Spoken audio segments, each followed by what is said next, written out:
Aqui de Brasília, com as informações do DF, do entorno e conversando sobre tudo que estiver acontecendo no mundo e for importante para a nossa vida. Eu sou Viviane Costa, vai ser um prazer ter a sua companhia. Vamos começar?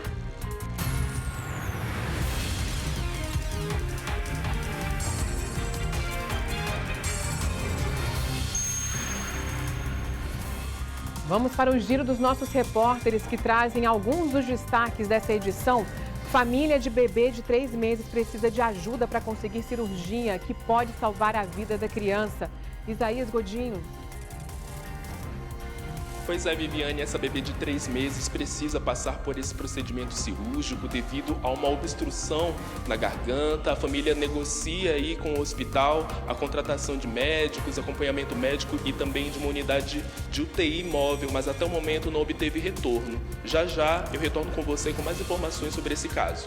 Obrigada sobre esse e outros destaques também, né? Obrigada, Isaías. Olha só, um homem é preso por abandonar mãe de 93 anos no hospital. Mesmo com alta hospitalar, ele não queria levar a idosa para casa. Tayane Mello. Isso mesmo, Vivi. Essa idosa de 93 anos recebeu alta há mais de um mês e mesmo assim o filho se recusou a retirá-la do hospital. Ele foi preso em flagrante nesta quarta-feira por abandono de idoso. Daqui a pouquinho eu trago todos os detalhes dessa informação. Até já. Estudante desce de ônibus escolar e atravessa a BR-080 para voltar para casa, mas é atropelada e morre. Kátia Gomes. Pois é, Viviane, olha só que tristeza. A Samara Silva Souza completaria amanhã 14 anos, mas ela está sendo enterrada neste momento. Daqui a pouquinho eu volto com todos os detalhes sobre esse acidente. A gente te espera, Kátia. Essas e outras notícias você acompanha agora. Hoje é quinta-feira, 18 de maio, dia de combate à violência sexual contra crianças e adolescentes. E vamos conversar sobre esse assunto também com uma psicóloga que pode ajudar muitas famílias, nos ajudar. Vem comigo, nosso jornal já está no ar. A gente vai começar com outro assunto, porque é o seguinte, prepare o casaco e aquela mantinha de microfibra, viu? A Defesa Civil emitiu um alerta de frio para os próximos dias no DF e no entorno. Como é que você está sentindo por aí? Eu à noite já sinto aquele friozinho na hora de deitar, de manhã cedo também tem aquele ventinho gelado e vai cair mais? As temperaturas podem chegar a menos de 10 graus por causa de uma massa de ar polar. No alerta, o órgão pede também que a população tenha mais cuidado com as crianças, com os idosos. Eles precisam usar agasalhos, toucas, luvas, se necessário, agasalhar também os bichinhos de estimação, eles também sentem frio. O Isaías Godinho está no Instituto Nacional de Meteorologia e vai conversar com a gente ao vivo. Isaías, boa tarde para você. Conta pra gente o que vai acontecer aí para esses próximos dias, a gente sentir tanto frio. Boa tarde para você, novamente. Boa tarde para você que acompanha a nossa programação. Pois é, a Defesa Civil alertou sobre essa queda de temperatura por conta dessa massa polar. A população daqui do Distrito Federal deve enfrentar uma temperatura inferior a 10 graus, né? Aqui ao meu lado está o meteorologista, o Olívio. Tudo bem, Olívio? Eu queria saber o motivo pelo qual houve aí essa queda de temperatura. Bom dia, bom estar podendo explicar um pouquinho aqui para a gente. Bom, pessoal, nós estamos num período seco, né, a partir de maio, vai até setembro ali aproximadamente. Nesse período, a gente atua sobre a região central do Brasil, as massas de ar seco e frio. No nosso caso, estamos com uma massa de ar tropical continental. Periodicamente a gente até passa por aqui as massas de ar polar, só que são menos frequentes, tá? Esse frio é decorrente justamente da presença dessa massa de ar mais seco e frio, justamente bem típico dessa época do ano e causada principalmente aí pela perda radiativa durante a noite. Durante o dia a gente tem temperatura na casa de 26, 28 graus. A radiação que chega até a superfície terrestre, ela é eliminada, ela se perde durante a noite, resfriando o ar. Por isso hoje já foi registrado 9,9 graus ali na região do Gama e a expectativa para os próximos dias é que essas temperaturas caiam mais ainda. Pois é, eu percebi mesmo que hoje, até mesmo aqui próximo ao plano piloto, a temperatura já deu uma baixada, né? Eu que sou da região norte, levei um susto quando eu acordei hoje, já procurei um agasalho, algo diferente. Mas, Olívio, tem uma previsão aí para que a temperatura volte à normalidade? Qual é o período aí para essa queda de temperatura? Então, esse é o nosso período quente, ou é seco e frio, como eu comentei. E esse frio, ele geralmente atua principalmente noite e madrugada.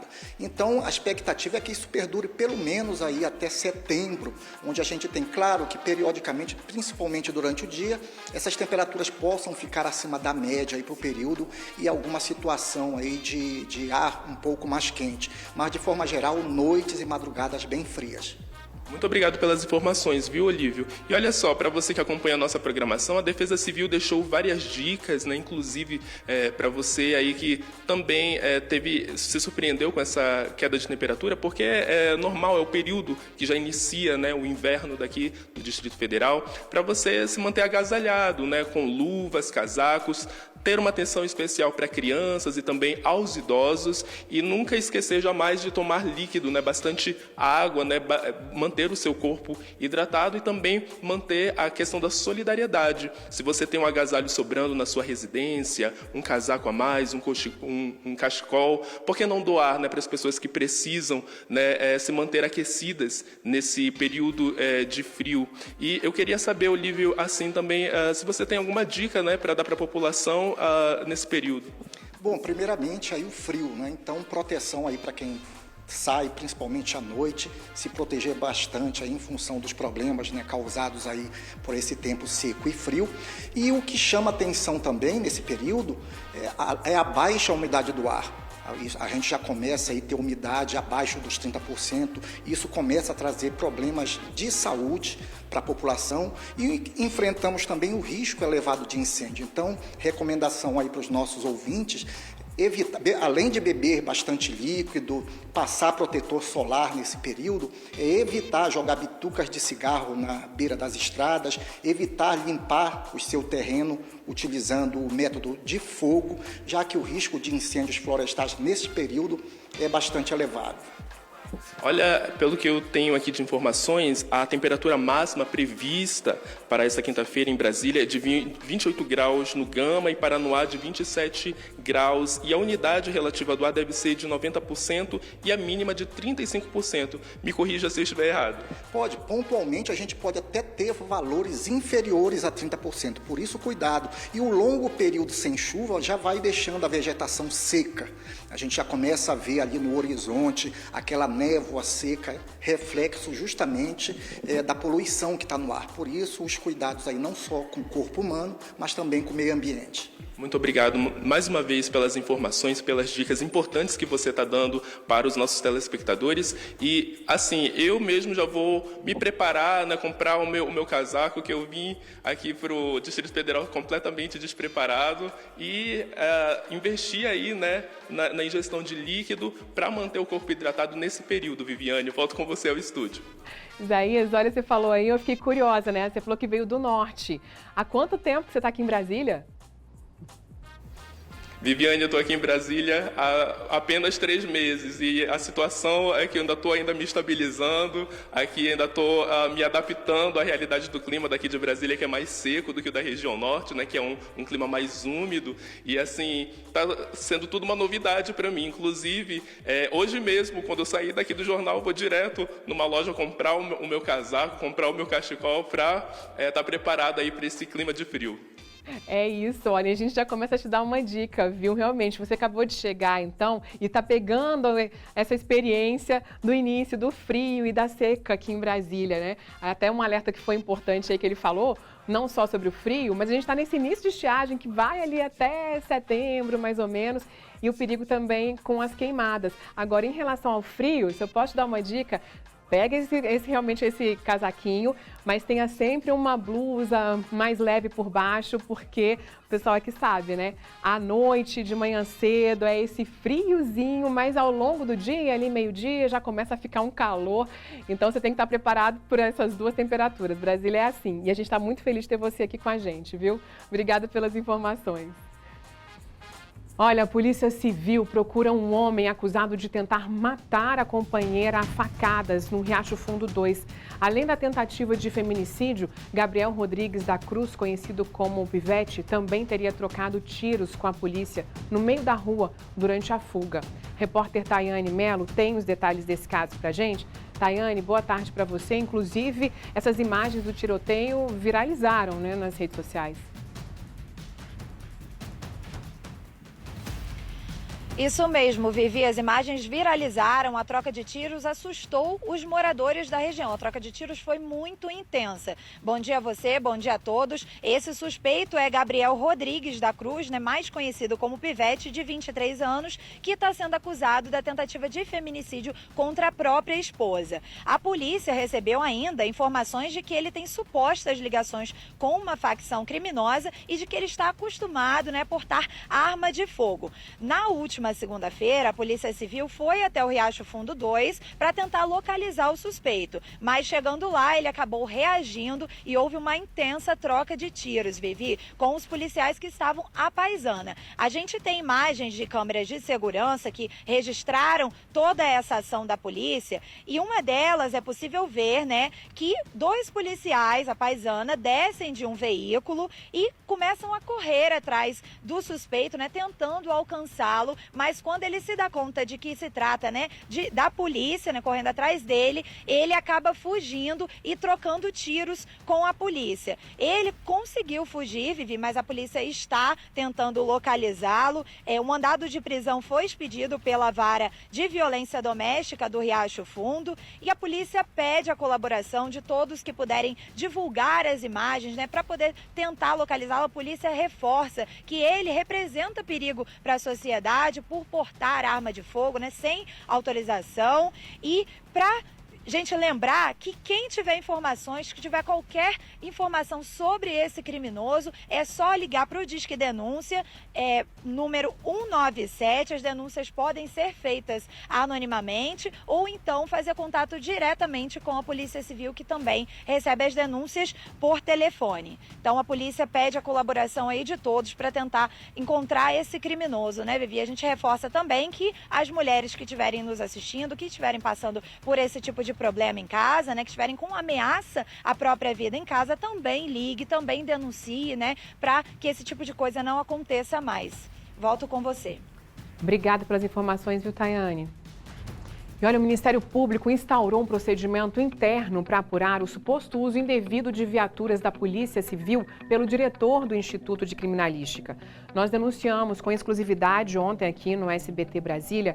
Hoje, nós tivemos acesso a novas imagens em que o perito foi flagrado indo para uma academia de musculação com o carro da polícia. Segundo a representação feita ao Ministério Público, foi no horário do expediente. Em mais um episódio suspeito de uso da viatura da Polícia Civil para atividades particulares, o diretor do Instituto de Criminalística, Fábio Vasconcelos Braga, foi gravado em pelo menos 2 dias indo malhar numa academia do setor de indústrias gráficas. Segundo a representação feita no Ministério Público, no dia 4 de abril deste ano, ele saiu de casa no Sudoeste com a viatura descaracterizada e foi até o complexo de polícia do Parque da Cidade. Pouco tempo depois, seguiu para uma academia de musculação, no setor de indústrias gráficas. Malhou e voltou para o trabalho às 2h05 da tarde. O documento deixa claro que o expediente começa ao meio-dia. No dia 6 de abril, o diretor do IC saiu de casa no Sudoeste às 10 horas da manhã. Malhou e nadou na academia e só voltou ao trabalho às 1h30 da tarde. De acordo com a representação, com 1h30 de atraso do início da jornada de trabalho. As imagens indicam o momento em que o perito Fábio Vasconcelos sai da academia e mostram o trajeto dele até a residência no Sudoeste. A Polícia Civil não quis gravar entrevista, mas enviou uma nota em que reafirma seu compromisso com a ética, a transparência e a legalidade e disse que qualquer fato vai ser investigado e, se o desvio for comprovado, vai ser punido dentro das regras administrativas. Nessa quarta-feira, o SBT Brasília mostrou com exclusividade imagens do diretor do IC usando a viatura para ir ao Lago Sul praticar atividade física. Ele apareceu vestido com roupa de ciclista. Esse fato também foi enviado ao Ministério Público para investigação. O diretor Fábio Vasconcelos decidiu não gravar entrevista, mas falou com a nossa equipe por telefone. Ele disse que o cargo dá a ele atribuições excepcionais e precisa ficar à disposição da polícia durante todo o dia. Informou que, em determinados casos, abastecia o veículo com o próprio salário. O espaço para alguma declaração do perito continua aberto. No Recanto das Emas, moradores reclamam que não tem sossego para fazer qualquer coisa fora de casa. Aí fica difícil, né, pessoal? Olha, os relatos são de assaltos frequentes, não importa a hora do dia, além do sentimento de insegurança. Amanda Mustafa conta pra gente. Preocupado com a segurança, o Henrique criou o Recanto Alerta, um perfil nas redes sociais que recebe denúncias e reclamações de moradores do Recanto das Emas. Como tem muita visualização, querendo ou não, o pessoal manda, né, para a delegacia lá e fala que sabe quem é, porque assim, uma coisa é eu te contar o fato, outra coisa é você ver.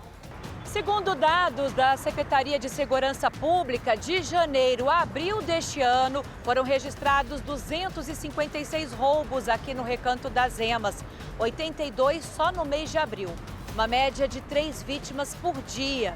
Já nos casos de furto a pedestres, o saldo é de 82 ocorrências registradas neste ano. No começo da semana, uma mulher estava a caminho do trabalho quando foi esfaqueada durante um assalto na quadra 405. Em seguida, as imagens do circuito de monitoramento mostram o criminoso fugindo com o celular. A gente observa muito pelos vídeos que a gente recebe, bicicleta, encapuzado, com faca, né, simulacro. A Polícia Militar diz que esse tipo de crime diminuiu nos últimos meses. O que aumentou foi a sensação de insegurança da população. As redes sociais, elas espalham muito rapidamente notícias com imagens, então isso gera sensação de segurança nas pessoas. Mesmo assim, a PM reforça a importância do registro de ocorrências. E o registro de ocorrência hoje se tornou mais fácil, porque as pessoas registram hoje pela internet. O problema maior é a soltura desses criminosos que voltam a cometer crimes novamente nas ruas. Uma adolescente de 13 anos morreu ao ser atropelada na BR-080, próximo a Braslândia. Samara Silva Souza tinha acabado de descer do ônibus escolar e tentava cruzar a rodovia para encontrar com o pai quando o acidente aconteceu. Bombeiros ainda tentaram reanimar a jovem, mas ela não resistiu ao impacto da batida. E a repórter Kátia Gomes tem mais informações sobre acidente triste como esse daí. Kátia, boa tarde para você. A gente sabe que o enterro foi agora há pouco, né? Tá todo mundo muito abalado por aí. O motorista chegou a prestar socorro?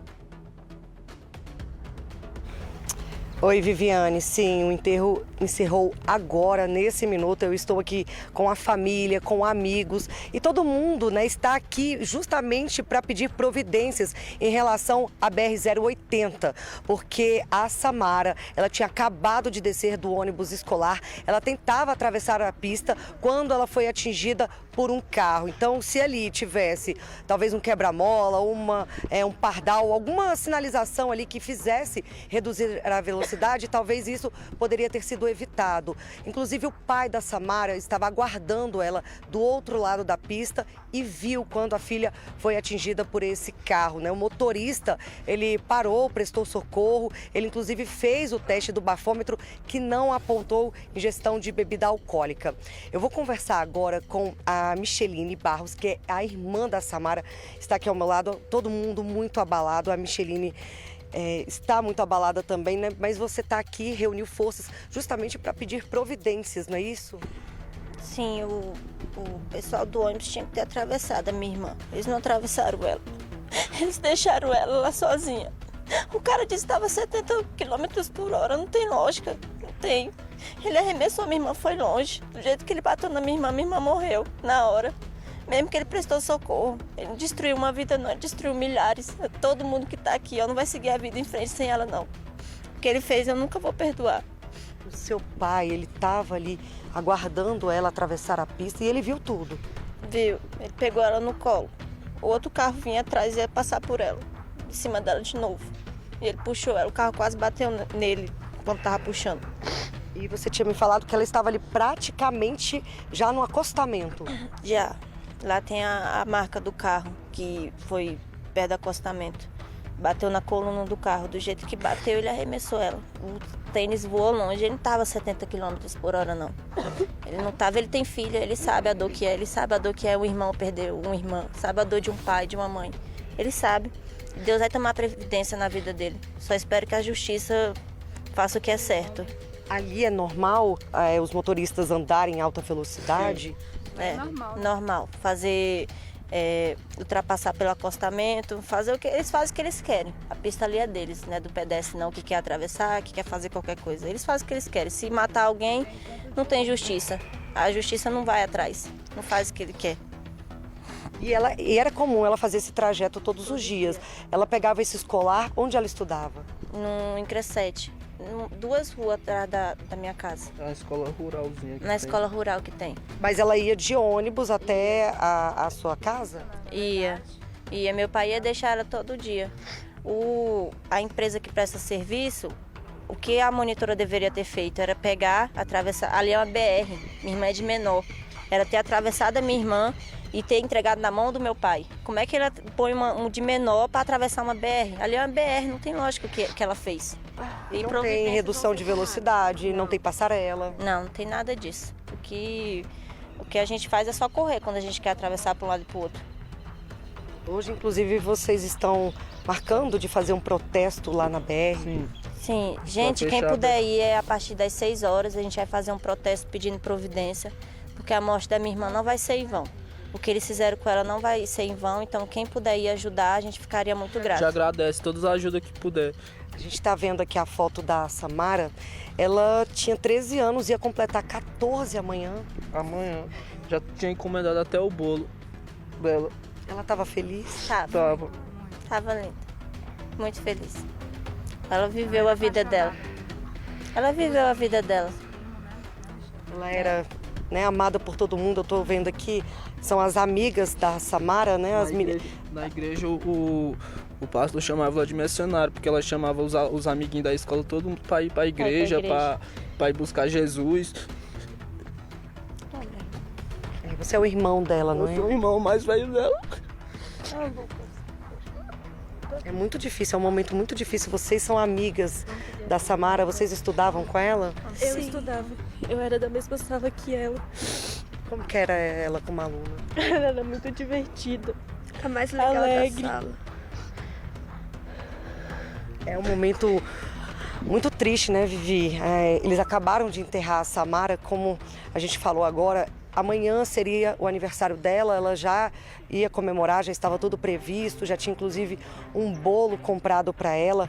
Me diz uma coisa, como que está o seu pai que presenciou tudo?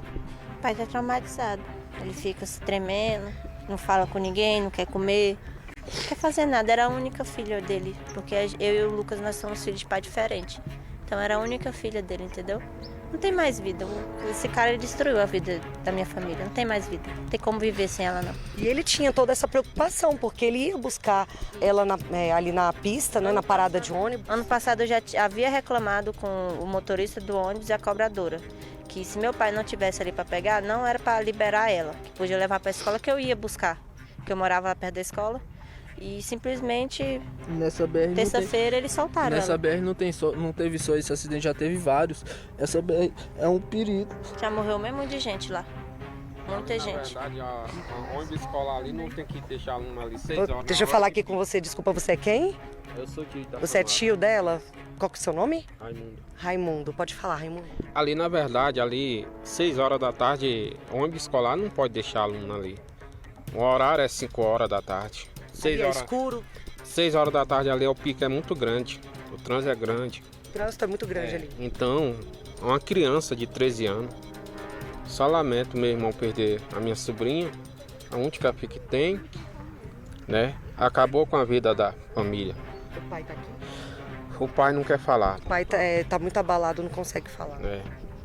Só isso que eu posso falar. E ao pessoal que puder ajudar a gente hoje, 6 horas da tarde lá, a gente agradece de coração. Também a gente agradece quem ajudou, o pai, a família, a gente agradece de coração mesmo, de verdade. Que ela era uma menina muito querida por tudo. Pode falar, Micheline. Quem precisar da localização é em Braslândia, em Cressete. O ponto de referência é Paraíso das Palmeiras. A gente vai estar todo mundo reunido lá. E eu queria agradecer a todo mundo que ajudou a fazer um enterro bonito, lindo para minha irmã. Porque desde ontem que a gente começou a pedir ajuda, foi arrecadado muito dinheiro para poder ajudar ela. Então, muito obrigada. Isso demonstra, né, o tanto que ela era amada. Repercutiu muito. Repercutiu. Até o pessoal lá de Goiânia estava mandando mensagem para poder ajudar ela. Eu agradeço do fundo do meu coração. Tudo que fizeram e quem não pôde vir, o enterro foi lindo. Foi merecido para ela. A gente percebeu aqui durante todo o velório, a gente chegou aqui cedo, a partir das 9 horas da manhã, a gente já estava aqui no cemitério e acompanhamos todo o velório. Muita gente participou, todo mundo muito emocionado ali, querendo dar o último adeus. E essa vai ser a lembrança da Samara com esse sorriso bonito no rosto. Ela era linda. Olha o jeito que ela era, o cabelão, o sorriso. O cara tirou isso dela. Esse cara, ele é um assassino. O que ele fez com minha irmã, ele é um assassino. O carro parou mais de 200 metros da batida. Ele é um assassino. Onde aconteceu a família dele que estiver vendo ele pode ter certeza que ele não destruiu uma vida, ele destruiu milhares de vidas. E ele é um assassino e enquanto eu viver, ele vai pagar pelo que ele fez. E é bom a justiça, fazer a justiça, porque senão... É difícil falar, Viviane. Eu vou ficar por aqui porque, como vocês estão vendo, né, está difícil para a família falar, é um momento de muita dor. Eles fizeram questão de participar ao vivo aqui com a gente para cobrar uma providência.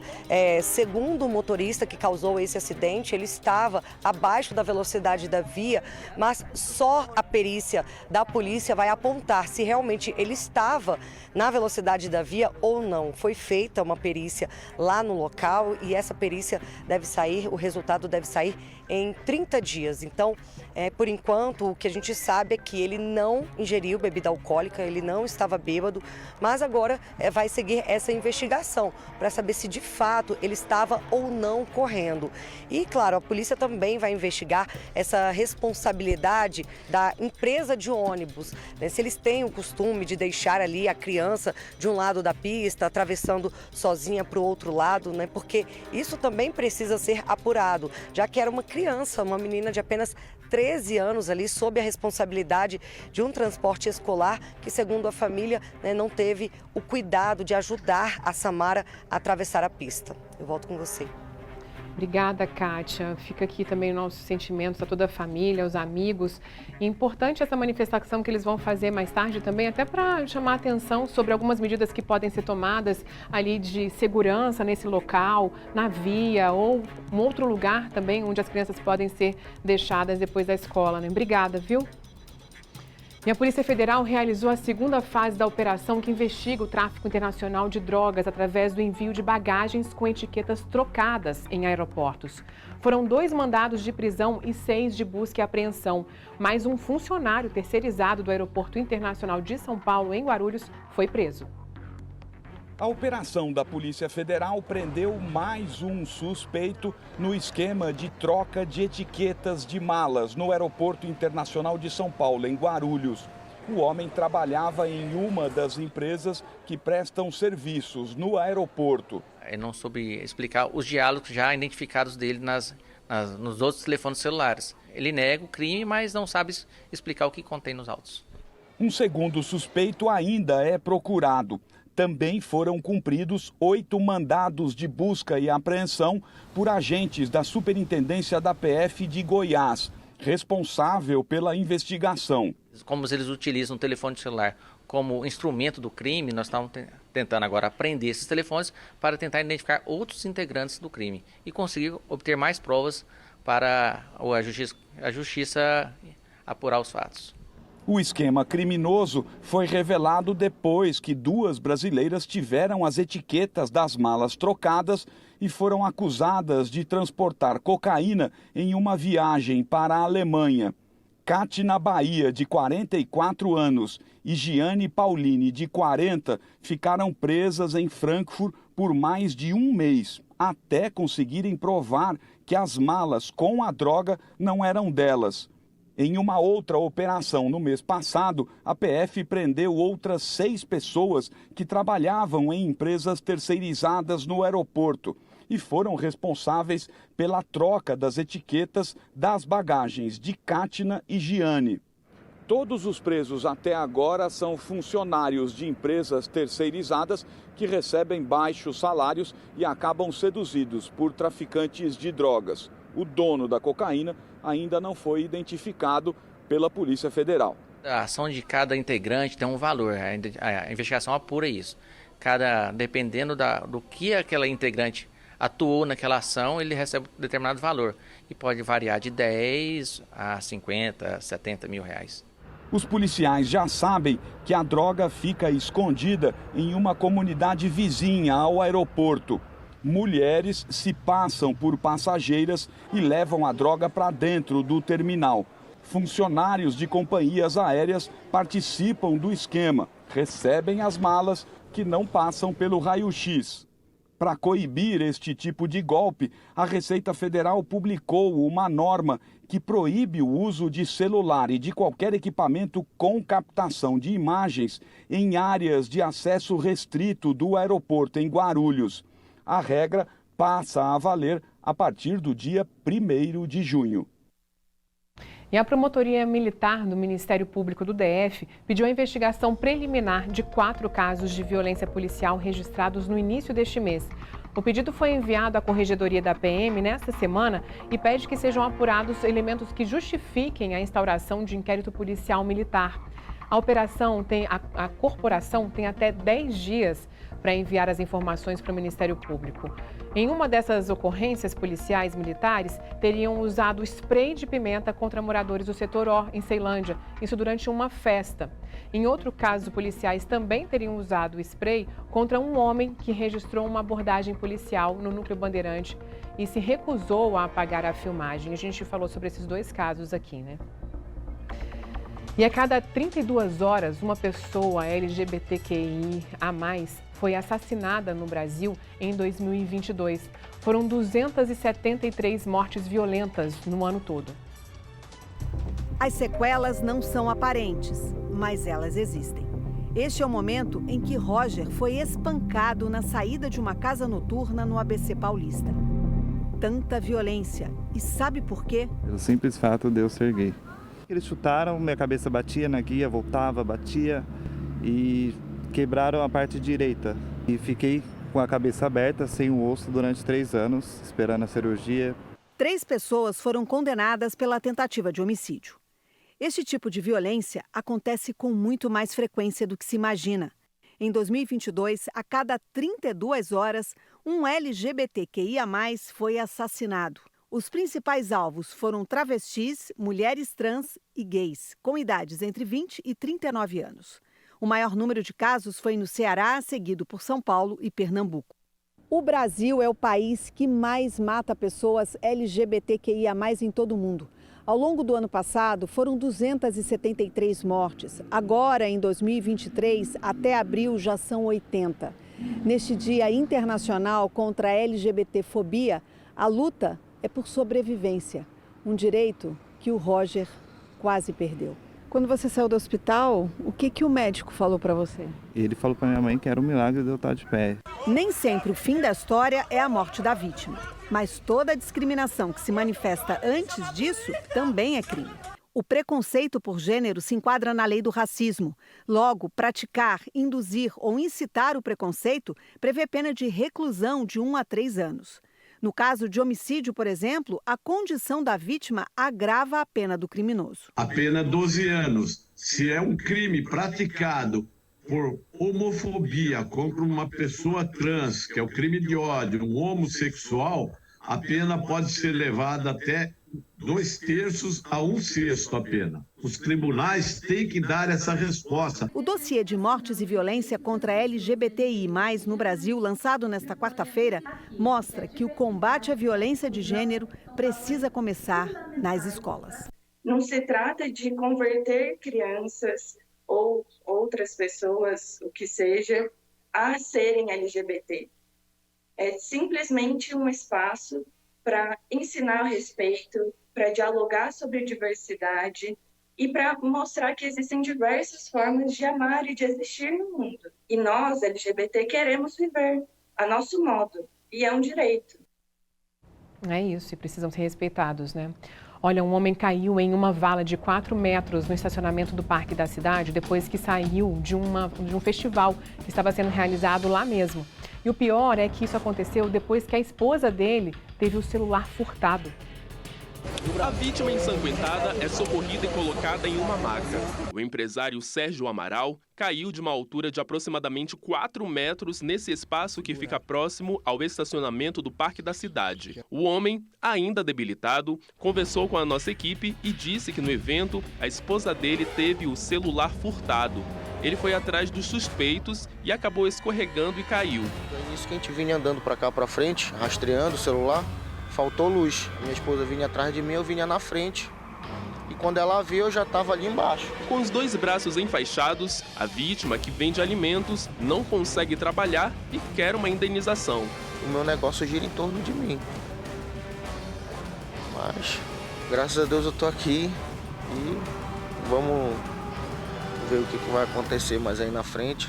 Aqui no local da queda não há grade de proteção e nem sinalização, o que poderiam ter evitado o acidente. Mesmo após os primeiros socorros, o homem ainda vai precisar fazer 2 cirurgias. Os advogados pretendem acionar a justiça para que tanto os responsáveis pelo evento quanto o governo do Distrito Federal arquem com o custeio dos procedimentos cirúrgicos. O que buscaremos aqui é uma reparação por esses danos, bem como que o evento e o GDF garantam essa cirurgia a ele. Já solicitamos também o relatório dos bombeiros que o atendeu no momento, mas até então nem recebemos o relatório, estamos buscando isso e nem houve nenhuma movimentação para assistenciar o meu cliente.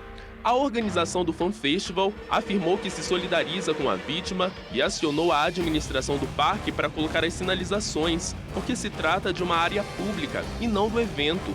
A Secretaria de Esporte e Lazer do Distrito Federal informou que a administração do parque está fazendo o mapeamento dos locais onde não há sinalização e acrescentou que a vala é destinada apenas para o escoamento de água. Gente, que perigo, hein? A Secretaria de Esporte e Lazer também acrescentou que uma cerca foi erguida ao redor dessa vala depois do incidente que nós vimos aí na reportagem para poder evitar que pedestres circulem pelo local. Uma conferência que reuniu autoridades ligadas ao esporte, à polícia e ao judiciário discutiu na Federação Paulista de Futebol os casos de manipulação de jogos e a responsabilidade dos infratores também. A Câmara dos Deputados instalou uma CPI para poder investigar um escândalo em partidas de futebol no Brasil. A Comissão Parlamentar de Inquérito vai convocar atletas, árbitros, dirigentes de clubes e empresários do setor. O objetivo é investigar a manipulação de jogos em razão de apostas esportivas. A organização seria bem estruturada, através de núcleos de apostadores, financiadores, intermediadores e até um núcleo administrativo. Isso tem que ser esclarecido e os responsáveis têm que ser severamente punidos. A CPI terá 120 dias para investigar o tema. O relator é o deputado Felipe Carreiras, do PSB de Pernambuco. Hoje a gente está vendo que talvez esse seja o maior escândalo do futebol brasileiro e coloca em xeque a credibilidade de uma paixão nacional que também é um instrumento importante de inclusão social. A discussão se intensificou após o Ministério Público de Goiás denunciar 16 pessoas por fraudes ligadas a casas de apostas esportivas em 13 partidas de futebol. De acordo com investigações, jogadores recebiam dinheiro para provocar propositalmente cartões amarelos e vermelhos e beneficiar apostadores. Os casos ocorreram em jogos das séries A e B do Campeonato Brasileiro em 2022 e de campeonatos estaduais deste ano. Na noite desta terça-feira, o presidente do Superior Tribunal de Justiça Desportiva suspendeu de forma preventiva, por 30 dias, 8 jogadores suspeitos de participação no esquema. A decisão foi proferida após o pedido da Procuradoria do órgão, que investiga outras partidas e atletas sob suspeita.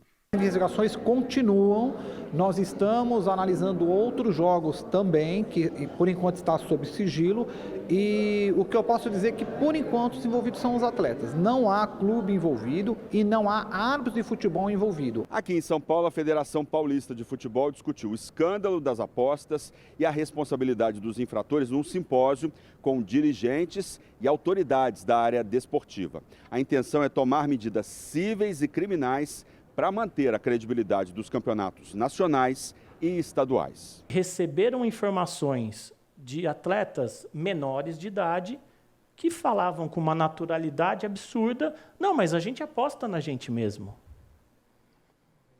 Mas eu aposto para ganhar. Eu estou fazendo alguma coisa errada? Então, quer dizer, a gente precisa informar. O clube precisa informar os seus atletas que aquilo não é permitido. O que aconteceu em campo que pode ser detectado como suspeito e a gente encaminha para o Ministério Público, para a Polícia Civil e para o TJD, que são as esferas que são capazes de fazer a investigação criminal. Os casos detectados até agora, segundo as autoridades, podem ser apenas a ponta do iceberg de um esquema maior de manipulações desportivas. Vocês estão imaginando uma onda, mas na verdade o que está por vir e já está a caminho é um tsunami. Nós temos uma teia de aranha aí que está enraizada por todos os campeonatos, por todas as divisões e por um número muito infindável de cidades. Olha, esse esquema é tão complexo, né? Porque ele envolve ali falta de ética, é crime, crianças que têm o sonho de jogar futebol e que estão aprendendo coisas erradas, como a gente viu ali na reportagem. Torcedores, mexe com a emoção, imagina, que vão até os campos de futebol, até os estádios para torcer, ficam com o coração na mão quando vem uma cena como aquela. Então, assim, é bem mais amplo do que a gente está falando aqui, né? E fora do Brasil, as principais ligas de futebol, como a italiana, também já sofreram com esquemas de manipulação de jogos, viu? A regularização do mercado de apostas e a investigação por parte dos governos e das federações foram determinantes para a diminuição de casos suspeitos por lá. Mas eles ainda existem, como na Liga Inglesa, que anunciou hoje a punição a um jogador na primeira divisão. 8 meses fora de jogos profissionais e o equivalente a quase R$350 mil em multa. Ainda não está claro o que exatamente fez Ivan Toney, jogador do Brentford e que já vestiu a camisa da seleção inglesa. Mas ele foi enquadrado num artigo que proíbe a participação dos jogadores em apostas e admitiu ter cometido mais de 200 infrações. Donos das ligas mais antigas do mundo, os europeus já viram muitas prisões, times grandes rebaixados como a Juventus de Turim e dezenas de atletas que aceitaram ser corrompidos por criminosos. A lista é longa e não envolve apenas o futebol, como mostra o levantamento da Sports Radar, empresa com sede na Suíça que monitora 12 esportes para casas de apostas e federações esportivas do mundo inteiro. Dos 92 países analisados no ano passado, a Europa teve o maior número de disputas suspeitas. Em todo o mundo, o futebol concentra mais da metade dos casos, seguido do basquete e do tênis. Apesar dos europeus ainda terem mais problemas, as fraudes cresceram muito mais na África e na América do Sul em comparação a 2021. Sinal de que os criminosos buscam mercados onde são menos vigiados. No ranking de países, o Brasil é disparado o que mais teve partidas suspeitas, seguido de Rússia, República Tcheca, Cazaquistão e China. Países como Inglaterra, Espanha, Itália, Alemanha e França, que têm as ligas de futebol mais valorizadas do planeta, deixaram as principais posições no ranking de jogos suspeitos com a regularização do mercado de apostas e uma estrutura própria de investigação, tanto no governo quanto nas federações de futebol. Outra estratégia foi diminuir o incentivo às apostas. E isso passa necessariamente pela publicidade. Na Europa, onde a legislação varia de país para país, várias limitações foram impostas. Aqui na Inglaterra, uma das últimas medidas foi proibir que as casas de apostas sejam o patrocínio principal das camisas dos times de futebol da primeira divisão. A proibição vai valer a partir de 2025 e deixou de fora as mangas das camisas. Para advogados especializados em legislação esportiva, como Marcel Belfiore, a experiência de quem já teve tantos problemas pode acabar ajudando o Brasil. A gente tem a possibilidade de fazer, como sendo um dos últimos, algo que já vem dando certo lá fora. Então, a regulamentação brasileira, ela nada mais é do que um apanhado das melhores práticas do exterior. Olha só esse caso. Um homem foi preso por abandonar a mãe, uma idosa de 93 anos, no Hospital Militar de Brasília. A senhora estava internada e recebeu alta há quase um mês. O filho, de 63 anos, foi notificado sobre a liberação, mas se recusou a buscar a mãe. Quem conta mais detalhes para a gente sobre essa história é a Tayane Mello. Tayane, boa tarde para você. Durante esse período que ela estava internada, ele chegou a fazer alguma visita à mãe?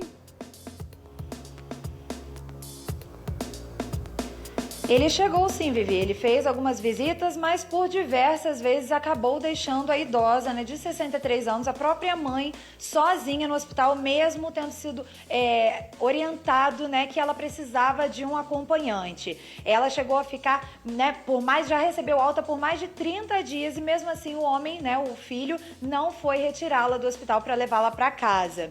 Ele foi levado ao Instituto Médico Legal para fazer o exame de corpo de delito e depois foi encaminhado direto para carceragem. A defesa dele disse que só vai responder em juízo. E Vivi, eu vou aproveitar aqui o gancho, né, de hoje ser o Dia Nacional do Combate ao Abuso Sexual, à Exploração Sexual de Crianças e Adolescentes, para dizer que esse mesmo homem que abandonou a própria mãe também já foi condenado por abuso sexual das próprias pacientes, porque ele é médico ginecologista. Então, ele já foi condenado, né, por abuso sexual. Uma das pacientes tinha 17 anos, portanto era menor de idade. Agora a gente vai repercutir esse caso com a doutora Ângela, que está aqui comigo. Boa tarde, doutora. Muito obrigada pela presença. Vamos começar falando sobre o caso do abandono, né? Ele sabia, mesmo assim resolveu abandonar, mesmo depois de saber que ela tinha recebido alta, de que ela precisava ir para casa, né, de acordo com o hospital, para não correr risco de pegar uma infecção hospitalar. O que ele disse, assim, quando vocês questionaram ele sobre a questão do abandono?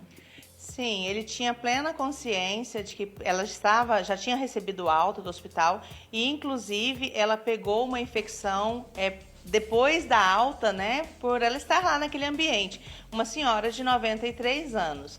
E aí, em razão disso, ele sempre colocava empecilhos para não receber a mãe, mesmo o hospital tendo oferecido todas as condições, como home care, ambulância, e mesmo assim ele colocava empecilhos. Então, o hospital nos acionou e a gente fez ainda intermediou para que ele recebesse a mãe. E aí ele disse que receberia, só que ontem, quando ele foi ao hospital, com as mesmas justificativas, então a delegacia foi novamente acionada para uma prisão em flagrante, porque o abandono é um crime permanente, e no hospital ele ainda desacatou a policial que está à frente da investigação, desqualificando todo o trabalho da delegacia, dizendo de forma muito jocosa e machista que ela só estava aprendendo e fazendo tudo isso porque quando ele esteve na delegacia, ela teria entendido que ele estava cantando ela, né? E palavras dele. E rindo na frente de toda a equipe de pessoas do sexo masculino, colocando a policial numa situação extremamente constrangedora. Então, por esse motivo, também ele foi preso pelo crime de abandono, de induzir também a mãe a assinar uma procuração, mesmo ela estando com demência, e pelo crime de desacato à policial. E quais eram os argumentos que ele usava para não retirar a mãe do hospital? Ele dizia que não tinha condições de recebê-la, condições financeiras, embora ele estivesse administrando de forma ilegal, né? Porque ele não tinha a curatela da mãe, então ele estava administrando o dinheiro dela e mesmo assim ele dizia que não podia receber. Então ele trazia todos os argumentos, embaraçando mesmo para recebê-la. E essa procuração que a senhora falou, que ele fez a mãe assinar, como foi a repercussão disso? Então, ontem mesmo, antes mesmo dos fatos, quando ele foi ouvido aqui na delegacia, ele disse que tinha conhecimento, né, que a mãe estava com demência e mesmo assim ele fez essa procuração para que ele recebesse e administrasse esse dinheiro sem prestar contas, né? Porque quando se tem uma curatela estipulada judicialmente, o curador é obrigado a prestar conta desse dinheiro que ele administra dessa pensão. E é um dinheiro considerável, uma aposentadoria acima de R$10 mil, e que ele teria, sim, condição de prestar esse atendimento para a mãe dele com a melhor qualidade de vida para ela. E a polícia tem informação se esse homem já praticou algum maus tratos, né? Algum ato de maus tratos contra a mãe? Então, a DECRIM está investigando outros fatos, né? Que teria ocorrido dele maltratar no próprio hospital, de amarrar. Então, a gente está investigando isso para ver se procede, se realmente tem esses outros crimes que foram denunciados. E essa pena, né, de abandono de idoso para quem está em casa, de quanto tempo? Nesse caso específico, que foi o abandono, induzir a assinar uma procuração nessas condições e pelo desacato, a pena pode chegar até 9 anos de reclusão. Entendi. E ele já foi acusado, né, como eu falei agora há pouco, sobre já foi condenado, na verdade, né, sobre o crime de abuso sexual. O que a polícia pode falar sobre esse caso? A única informação que a DECRIM tem, que é pública, que ele tem 2 condenações pelo crime de violação sexual mediante fraude, na época em que ele era médico, né, que tinha registro de médico, que posteriormente esse registro também foi cassado pelo CRM, em razão dessas condenações. Muito obrigada, doutora. Vivi, a gente tem uma nota aqui do Comando Militar do Planalto e do Hospital Militar da área de Brasília, que diz que a idosa deu entrada no hospital após ser transferida para ser avaliada sobre a possibilidade de atendimento domiciliar.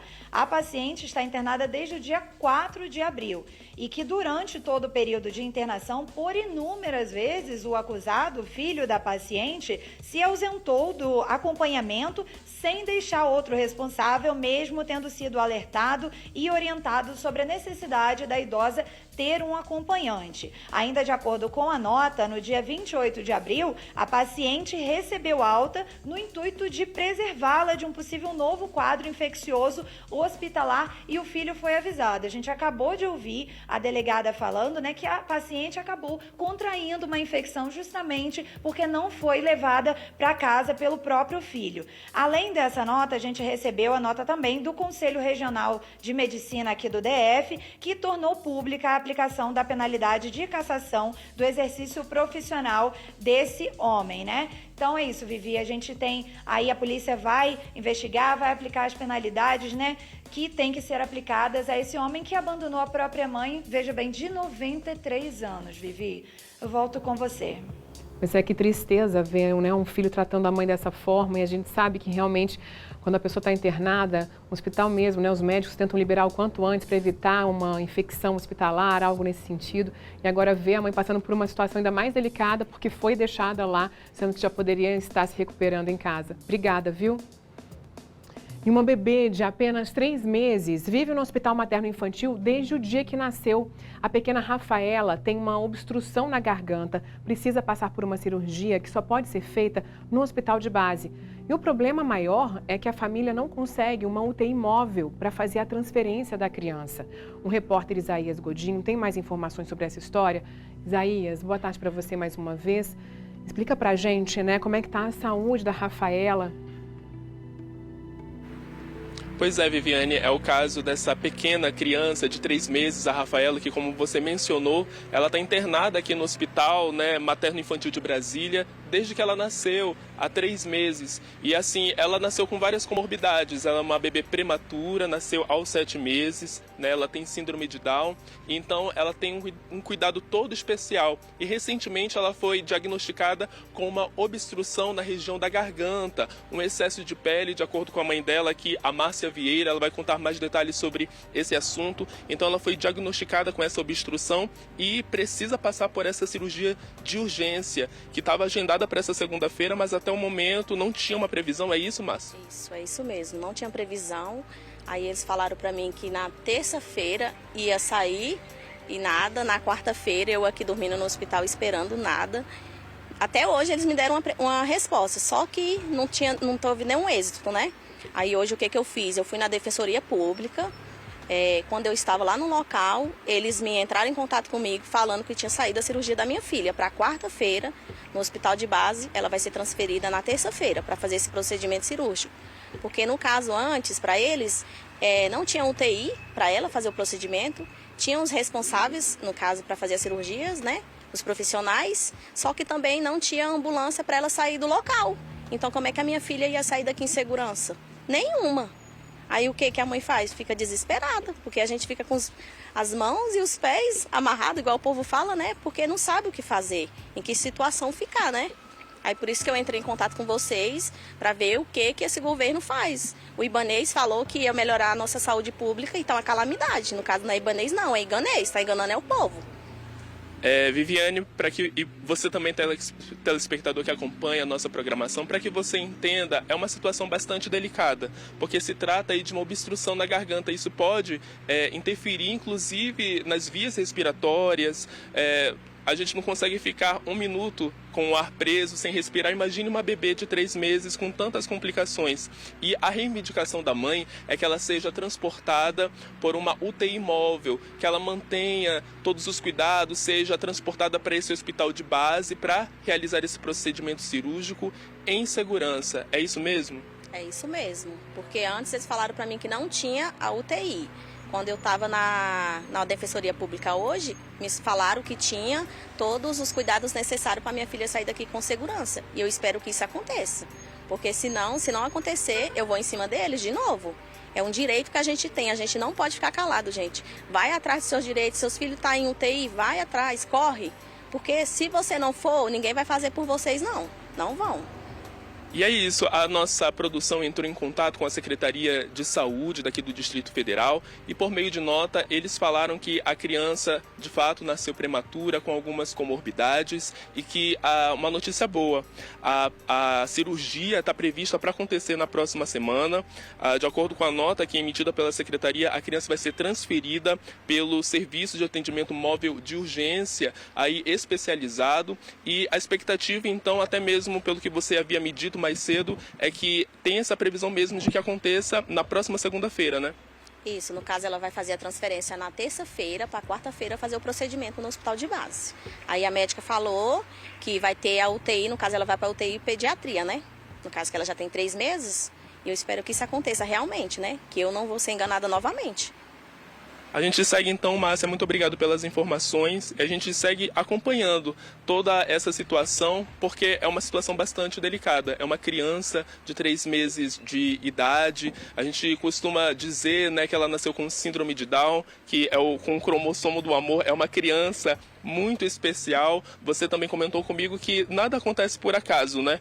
Algum propósito tem aí nessa história, porque inclusive a recuperação dela pelo quadro de saúde em que ela se encontrava, desde que ela estava na gestação, desde que ela estava no ventre, era bastante crítico. Os médicos haviam dito que inclusive ela poderia não nascer, né?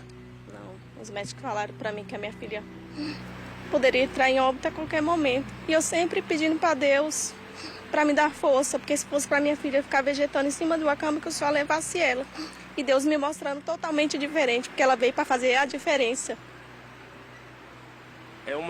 É um tema muito sensível, mexe realmente com nossos sentimentos, e a gente segue justamente acompanhando, torcendo, né, como a Secretaria de Saúde emitiu a nota informando, já dando aí de uma forma positiva a possibilidade desse procedimento cirúrgico ser realizado na próxima semana, e tudo que a gente espera é que a pequena Rafa, ela fique bem, ela saia dessa situação, né, de UTI. Grandes vitórias ela já conquistou até aqui, e é isso, Viviane, a gente segue acompanhando esse caso. A Secretaria informou que a cirurgia deve acontecer já na próxima semana. Na terça-feira ela vai ser transportada para o hospital e na quarta-feira, de acordo com a informação dada aqui pela Márcia, a mãe da Rafa, ela vai fazer esse procedimento cirúrgico, e a gente espera realmente que essa história tenha um final feliz. Eu volto com você ao estúdio.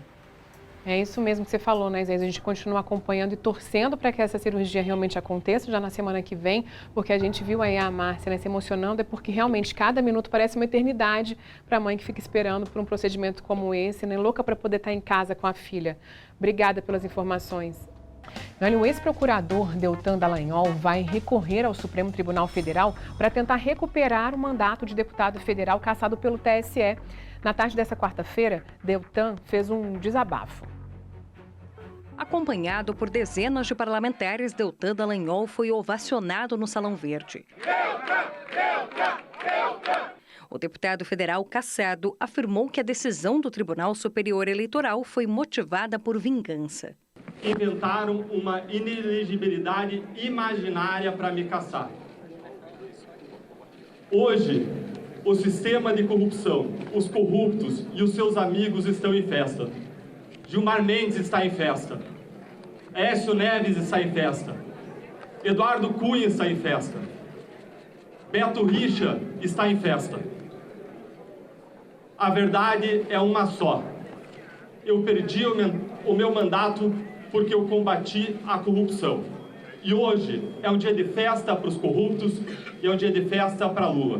O ex-coordenador da Operação Lava Jato em Curitiba teve o mandato parlamentar cassado nesta terça-feira em decisão unânime do TSE. Os ministros entenderam que Deltan deixou a Procuradoria e se tornou candidato para evitar que 15 ações em análise contra ele no Conselho Nacional do Ministério Público pudessem gerar a abertura de processos administrativos disciplinares.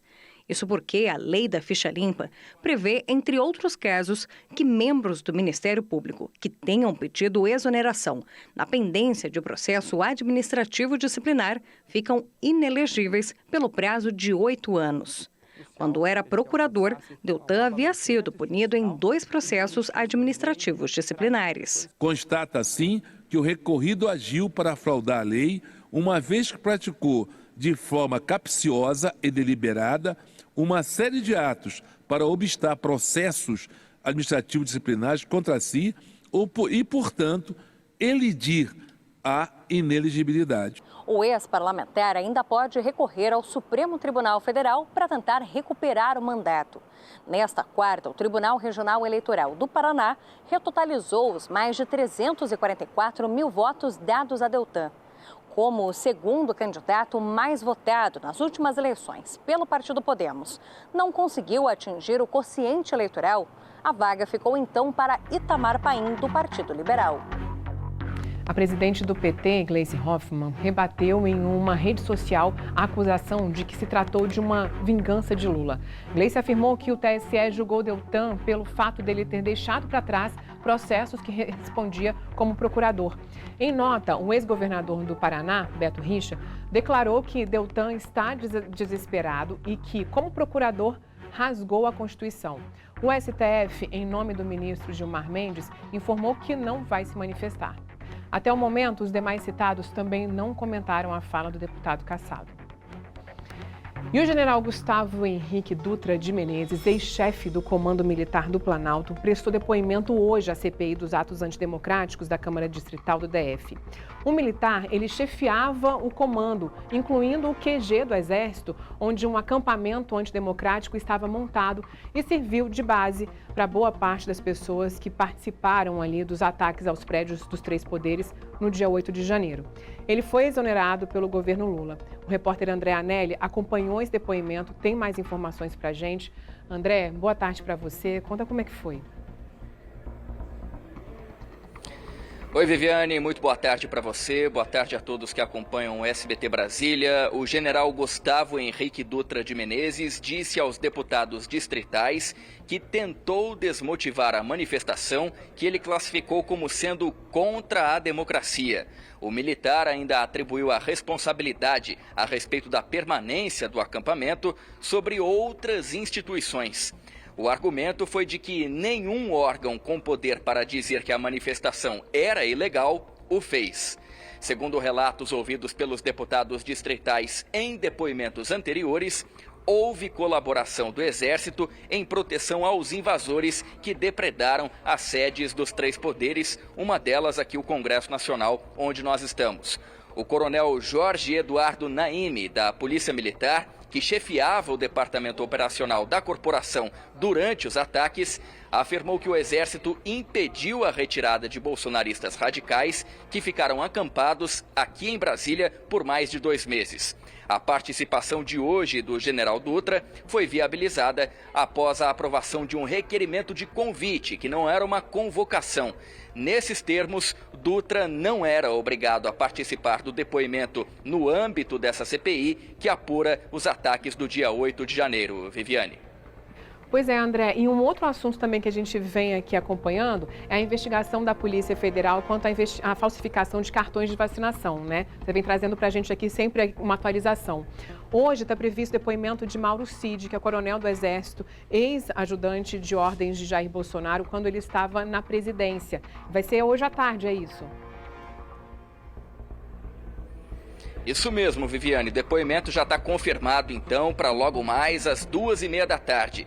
O ex-ajudante de ordens Mauro Cid terá que explicar, por exemplo, por que um computador usado por ele acessou os dados de vacinação de Jair Bolsonaro nos dias 22 e 27 de dezembro. Essas datas são os dias seguintes à inclusão de dados falsos sobre a aplicação do imunizante. Já no dia 30, o acesso aconteceu pelo celular pessoal de Mauro Cid. O braço direito do ex-presidente também terá que esclarecer uma suposta adulteração no cartão de vacina dele e de familiares dele. A esposa, Gabriela Santiago Cid, vai prestar depoimento amanhã.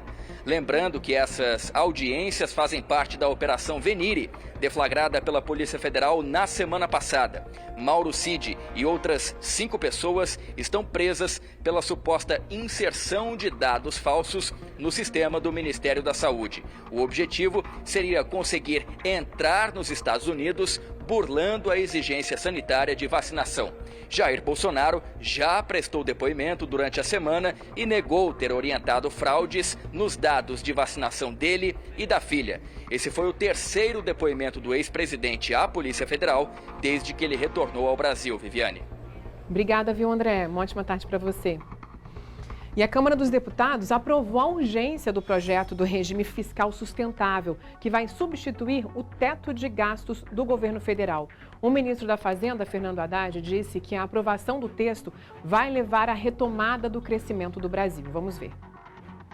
O ministro da Fazenda participou de uma audiência conjunta nas comissões de Desenvolvimento Econômico e de Finanças e Tributação da Câmara dos Deputados. Fernando Haddad defendeu o relatório preliminar do texto do novo regime fiscal sustentável, mesmo com mudanças do projeto encaminhado pelo Palácio do Planalto. Se nós aprovarmos uma regra fiscal, vocês podem ter certeza, o Brasil começa a discutir no segundo semestre o seu futuro. Investimentos na área da educação, na área do meio ambiente, da transição energética, da produção de produtos verdes. O documento mantém a garantia de reajuste do salário mínimo, como queria o governo, mas retira o programa Bolsa Família das excepcionalidades, caso as metas fiscais não sejam cumpridas. Mudança que não deve prejudicar a aprovação do texto, na opinião de Haddad. Quando você tem uma casa com 513 parlamentares, né, com visões diferentes, o relator fez um trabalho para tentar buscar aquele centro expandido, vamos dizer assim, para obter o resultado pretendido. Não apenas os 257 votos para aprovar uma lei complementar, mas um espaço ainda maior, de 300, 350 votos, para sinalizar ao país que este centro está sendo reforçado. O presidente em exercício, Geraldo Alckmin, disse que o regime proposto vai levar à redução dos juros. A inflação está em queda, nós estamos com 4,12 ao ano e deve baixar de 4. A inflação muito menor que a Europa, Estados Unidos. Isso deve levar a uma redução de juros. Já o presidente do Banco Central, que define a taxa de juros, avaliou positivamente o texto e falou em queda na inflação. O novo arcabouço fiscal anunciado pelo governo pode eventualmente ajudar na missão de ancorar as expectativas de inflação. No fim da tarde, a Câmara aprovou a urgência do texto do novo regime fiscal, o que permite que o tema seja votado diretamente no plenário, sem passar pelas comissões. Foram 367 votos a favor e 102 contra. Apesar das mudanças propostas no texto original, o governo está comemorando os resultados obtidos até aqui. Isso porque os líderes dos partidos na Câmara não estão mais discutindo se o teto de gastos deve ou não existir. A substituição do atual modelo já tem concordância da maioria. Fala galera, recado importante porque Gente, hoje tem um recado para você que já começou a sair até o áudio aí, mas a gente vai ver agora, tem Europa League aqui na tela do SBT e quem vai contar mais pra gente é o Fred Ring. Fala galera, recado importante porque hoje, 15 para as 4 da tarde, a gente chega juntos ao vivo de Sevilha, na Espanha, para definir quem será um dos finalistas da UEFA Europa League. Sevilha e Juve. Na primeira partida na Itália, 1-1, o Sevilha muito melhor, até porque nessa competição os caras são os reis da UEFA Europa League. Ex-campeões em busca do hepta, mas do outro lado tem uma Juve fortíssima e que conseguiu empate no último minuto do último jogo. Quem leva melhor? Vamos descobrir juntos, ao vivo, 15 para as 4 da tarde aqui na tela do SBT.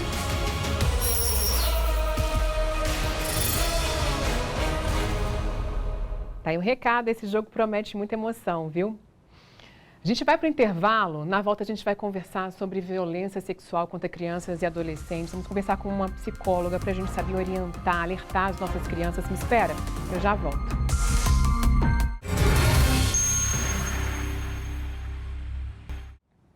Hoje, 18 de maio, é o dia de combate à violência sexual contra crianças e adolescentes. A polícia prendeu 2 mulheres suspeitas de usar as filhas num esquema de pornografia infantil.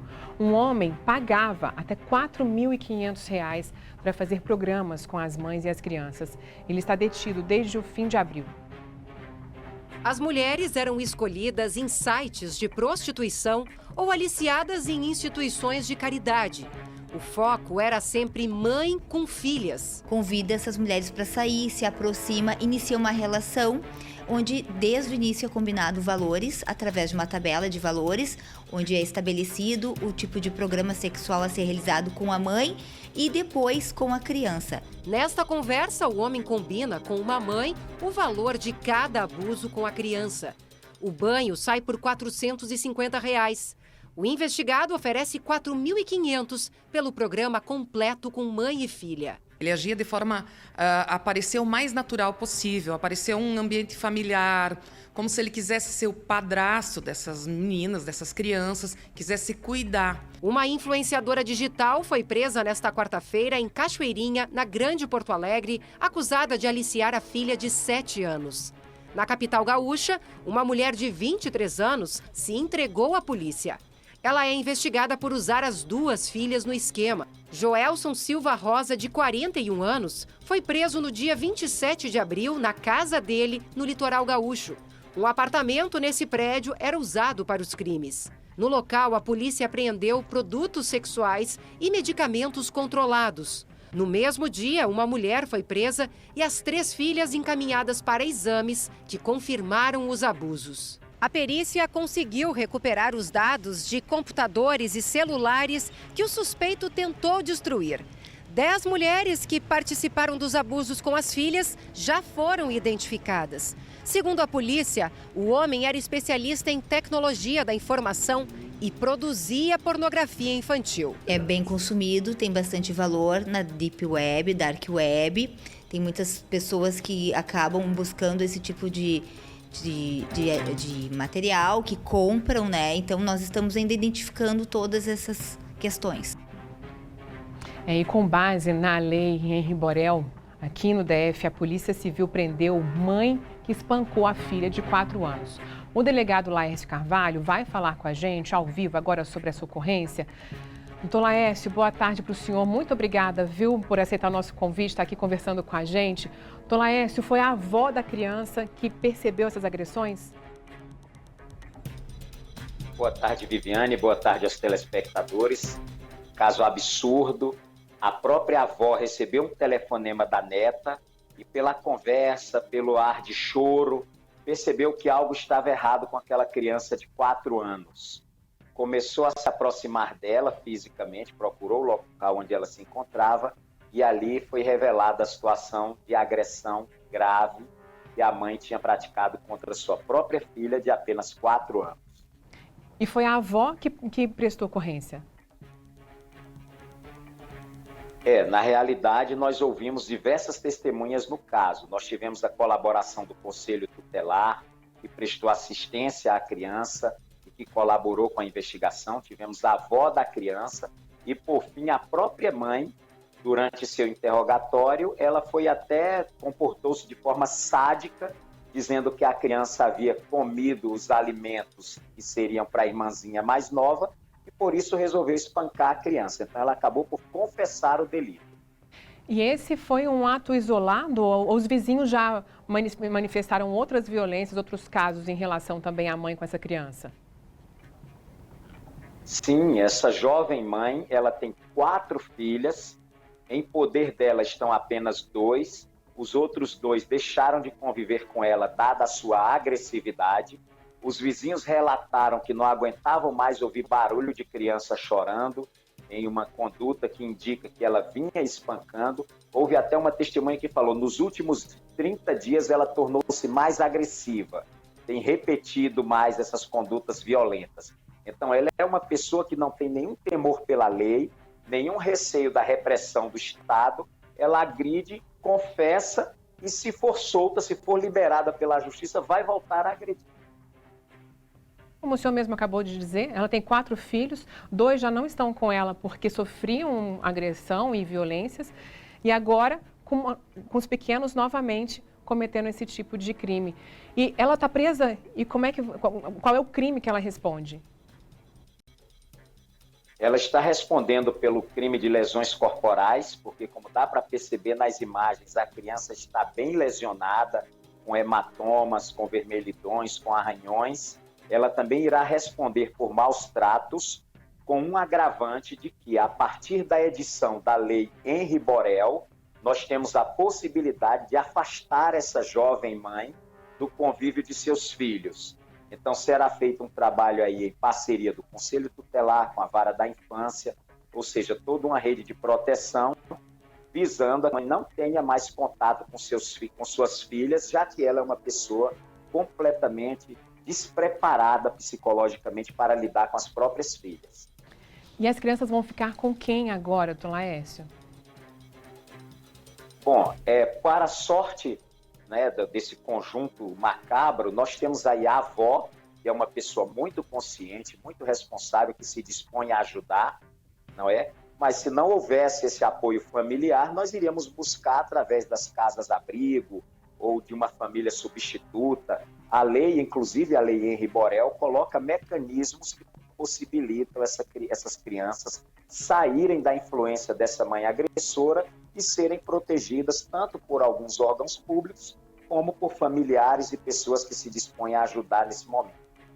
A gente falando desse caso, não é o único, né, Dr. Laércio? Na semana passada a gente mostrou uma avó que até acobertava a filha, que também agredia o neto, e ela não contou porque ela não queria perder benefícios do governo, enfim. E nesse caso também é crime para quem está acobertando esse tipo de violência, né?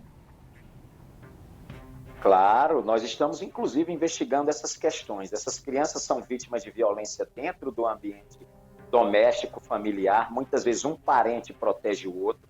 Existe uma questão pecuniária, que é a questão de que a mãe, nesse caso particular, é beneficiária de programas do governo que lhe colocam valores em mãos, então ela fica ali lutando para não perder a guarda dos filhos, justamente porque essa são para que ela seja beneficiária desses programas econômicos do governo.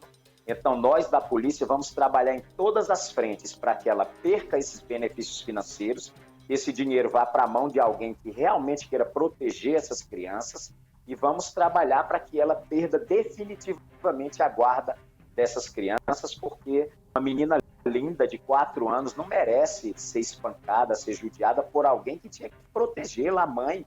Nós estamos no Maio Laranja, nós estamos no dia 18 de maio. É inconcebível para nós ver crianças sendo submetidas a esse tipo de sevícia. Sem dúvida, o senhor levantou aí exatamente essa questão da gente estar nesse mês, né, que é considerado o Maio Laranja, que é contra a agressão, qualquer tipo de agressão contra criança e adolescente. E é importante a gente estar discutindo isso, inclusive como alerta, mostrando o risco que isso é, o crime, né, que realmente representa, para que a gente não veja esse tipo de situação como a gente acabou de comentar aqui. É verdade, Viviane. Vamos incentivar a sociedade para que denunciem, porque esses casos ocorrem dentro de casa e muitos dos familiares, não foi esse caso aí porque a avó denunciou, mas muitos familiares acobertam. Então a gente precisa de um vizinho, de alguém que se sensibilize com a situação da criança e faça sua denúncia no Disque 100, no 197 da Polícia Civil. Procure a delegacia pessoalmente. Nós estamos preparados para recepcionar essas demandas. Temos a DPCA da Polícia Civil, Delegacia de Proteção à Criança. Então, nós não podemos fechar os olhos para violências praticadas contra criança e contra adolescente. É incentivar, inclusive, as pessoas que estão próximas ali para realmente denunciarem caso vejam algum tipo de violência, né, Tulaécio? Sem dúvida. A Polícia Civil, o Conselho Tutelar, todos nós somos extremamente atentos, receptivos a essas demandas, independente do Maio Laranja. A gente vai continuar em junho, julho, a vida inteira, tendo esse olhar protetivo, porque uma criança vítima de agressão, ela vai se tornar um adulto violento. Então, nós precisamos ampará-las, protegê-las e tirá-las da presença desses pais agressores. Para isso, graças a Deus e à lei Henri Borel, que criou esse mecanismo do afastamento do lar por parte dessa pessoa que é agressora. Então, Laércio, muito obrigada, viu? A gente está na tela aqui também, acabou de sair, né, o número 197, que é que as pessoas podem denunciar, como o senhor já voltou ali, como o senhor sempre destaca, né? Não precisa se identificar para que a pessoa se sinta mais tranquila, mais segura para fazer esse tipo de denúncia. Então, quero agradecer muito aqui a presença do senhor, viu? Até uma próxima, uma ótima tarde para o senhor. Sempre à disposição de vocês. Um grande abraço. Outro. Bom, estamos falando aqui, né, no Maio Laranja para alertar sobre agressões contra crianças e adolescentes. E hoje, dia 18 de maio, é o Dia Nacional de Combate ao Abuso e Exploração Sexual de Crianças e Adolescentes. E aí, só para vocês terem uma ideia da importância de discutir esse assunto, vejam só esses dados. O Disque 100, que é um número do Ministério dos Direitos Humanos, que recebe denúncias de violência sexual contra criança e adolescente, registrou mais de 17.500 ligações só nos 4 primeiros meses deste ano. Isso representa um aumento de 68% em relação ao mesmo período do ano passado. Esse número aí é surpreendente, impactante, e a gente vai conversar agora com a psicóloga Simone Lavorato, que também é doutora em educação, para conversar um pouquinho mais com a gente. Recebo aqui no estúdio. Muito obrigada por aceitar nosso convite e discutir um pouquinho mais esse assunto que é super importante. Sim. O dia, né, ele vem aí para trazer para a gente, para mostrar para a sociedade a importância de todos estarmos juntos e engajados nessa causa, que é uma causa realmente muito urgente, né? Urgente, emergente nos dias de hoje. Até os dados que a gente falou agora há pouco, né, mostram o quanto isso é relevante. A gente fala tanto sobre isso e a gente vê um aumento ali de quase 70%.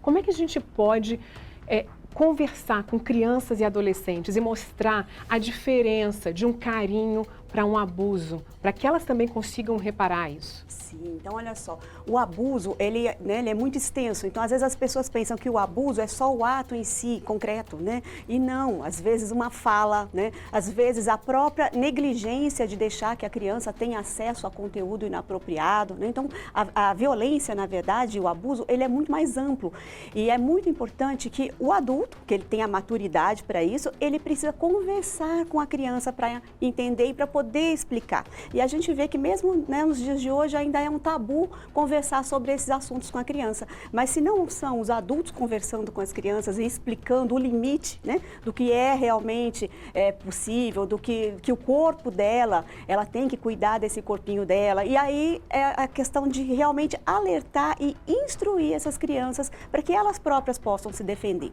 Infelizmente, como vocês falaram, a maior parte dos abusos acontece dentro do lar da criança, né? Então, também as pessoas que têm sobrinhos, que têm parentes, elas precisam também estar atentas para isso, porque muitas vezes acontece ali dentro da casa e ninguém toma uma medida, né? A escola também é muito importante nesse aspecto de observar e poder, né, tomar uma providência. Se ela percebe que alguma coisa errada está acontecendo ali, ela também tem que alertar, é dever também dos educadores, né, estarem juntos nesse sentido, mas a principal ferramenta que nós temos é esse diálogo com a criança, para a criança possa entender, né, o que pode, o que não pode, quando isso passa do limite e passa a ser um abuso. Você falou sobre uma questão importante que é observar, porque as crianças, os adolescentes, eles dão sinais de que algo não está muito certo, de que algo está errado, que está incomodando, né? Quais são esses principais sinais? Então, como tem uma subjetividade muito grande, né? Algumas crianças vão manifestar de uma forma, outras de outra, mas todas manifestam. Então, o adulto prestando atenção, observando, ele vai ver sinais. Sinais como, por exemplo, agressividade, né? A criança não era agressiva, de repente ela passa a ser agressiva. Às vezes volta a fazer xixi na cama, às vezes ela fica mais chorosa, ela quer ficar mais próximo do adulto, mais grudada, não aceita esse distanciamento. Então, a própria criança vai dando sinais também, como, por exemplo, quando o abuso é fora do lar, ela não quer frequentar mais aquele lugar, então vamos para a casa dos tios e tal, e a criança se recusa a ir, chora, faz birra, né? E muitas vezes isso é visto como uma birra simples. Não, a gente tem que entender o que é que está, né, a criança tentando mostrar para a gente.